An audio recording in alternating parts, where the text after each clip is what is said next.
Guys, তো আশা করি আল্লাহ সবাইকে ভালো রাখছে। তো গাইস, আপনারা হয়তো তুফান মুভির যেটা উড়া তোরা গানের সং, সেই সংটার যেটা এডিটিং ভার্জন আছে সেটা আমরা সম্পূর্ণ সবাই হয়তো দেখছেন।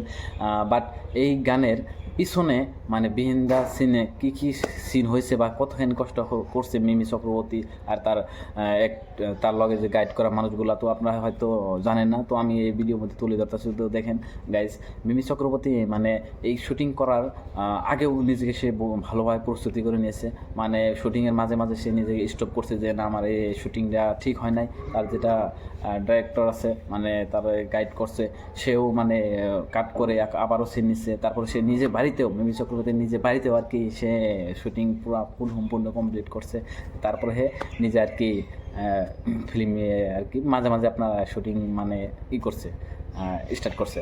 তারপরে শুটিংয়ের মাঝখানেতে দেখেন যে ক্যামেরা যেগুলো অ্যাঙ্গেল সব মানে টোটালি নেওয়া হয়েছে। যদি মাঝে মাঝে যদি কোনো সাইডে প্রবলেম হয়েছে, সে মানে কী করছে, কাট করছে। কাট করার পরে আবারও ইন্ডিয়ার মানে যেটা প্রপার ক্যামেরাম্যান সেইগুলো অ্যাঙ্গেলে মানে এইভাবে সিনগুলো নিছে। তারপরে গাইজ তুফান মুভির এটা হলো আপনার লাস্ট সং, মানে এটা হলো শেষ। এই সঙের এন্ড দেয় মানে ফিল্মটা সম্পূর্ণ করছে, মানে কমপ্লিট ফিল্ম ইতিমধ্যে হয়ে গেছে। তো আপনারা নেক্সট ঈদের মধ্যে এই মুভিটা ফুল দেখতে পারবেন।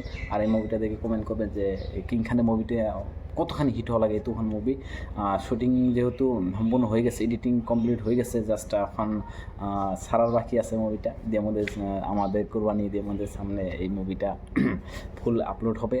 তো আপনারা নিশ্চয়ই সাপোর্ট করবেন যাতে আগামীতে কিং খান আরও ভালো ভালো আমাদের মুভি উপহার দিতে পারে। আর মিমি চক্রবর্তীর নেক্সট আমরা আরও কিং খানের লগে জুটি চাই, যাতে আরও ভালো দিয়ে একটা ফিল্ম সে করে।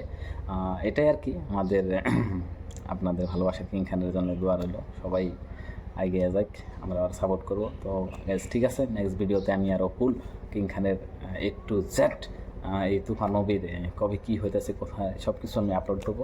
তো সিনটা তো দেখলেনি আর।